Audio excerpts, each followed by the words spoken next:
had just returned from UK, leaving a very lucrative consultant post there, and I was just trained in Endoclinic Germany with Prof. Gurka and his team doing a very complex single-stage revision surgery, which is very rare, in 2013 in the world.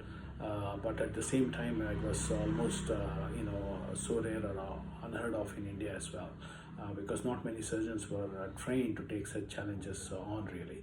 And the issue with this particular lady was that primary knee surgery was done, and sadly, because of her diabetic status, it got infected.